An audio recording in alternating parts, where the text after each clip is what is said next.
I don't know if you can say, first acid? First acid? What did it do I to was you? I was a little late with acid.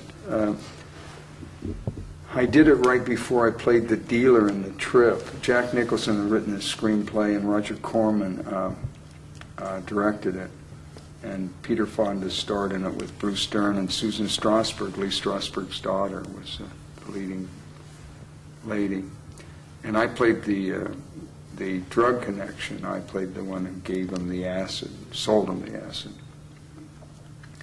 So I thought, well, if I'm going to play this part, I better take acid, because I had taken peyote early when I was, very early, maybe I was 18, probably 18, something like that, and I had a really bad trip.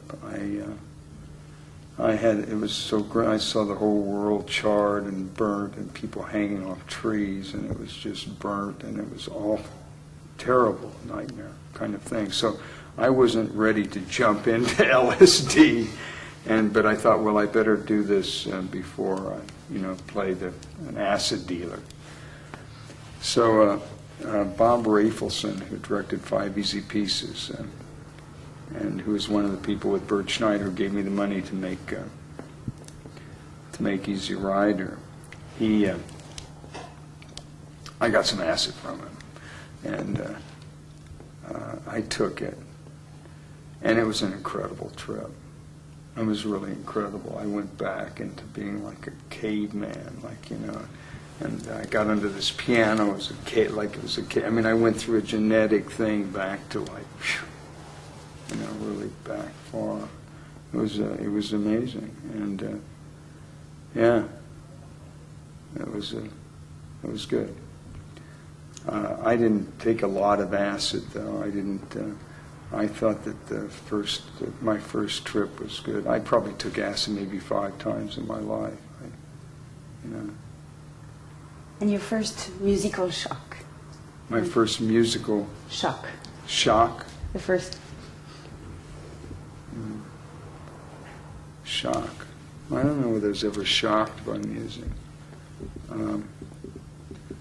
Miles Davis and I were close friends. He wrote a song called So What, because I used to say so what, Miles, all the time. We used to spar together. And he wrote that about after your yeah, I used to say, oh, come on, Miles, so what? He'd say something, I'd say, oh, Miles, so what? And so one time I came into the club, and he said, I wrote a little something for you. And he played So What. They played So What. John Coltrane and Cannonball Adderley and Philly Joe Jones on drums, and Red Garland on piano, and Paul Chambers on bass. It was incredible.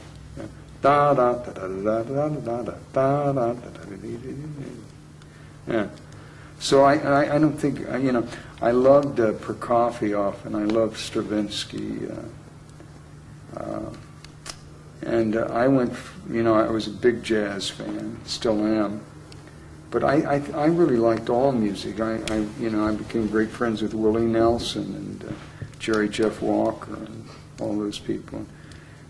And I knew Ellington, I knew Count Basie, I knew a lot of these people. I was very fortunate to be around when they were playing in Harlem and so on. I would go up there. I can't think, well, when I came to Colors, I didn't, rap was just starting at that point, and there were people with boom boxes walking along the beach down in Venice where I live, and I'd hear this stuff coming up, but I didn't know what it was, and I was with Chris Blackwell one day, and I said, what is that stuff they're playing? He said, oh, that's rap, and I said, really? So then when I was doing Colors, I went, well, this is the music I have to use, because this is what they're listening to. So I had the first gold album, rap, first gold rap album. With Ice-T? At Ice-T, I had everybody on it, I think, because I play them back behind the scenes. That was cool. But I don't think I was ever been shocked by it. I'm trying to think. Maybe Laurie Anderson. Not that she shocked me, but I saw her one-woman performance, and she was playing this little violin, and so on. She was just incredible. I think, in a way, that may have been a shock to me.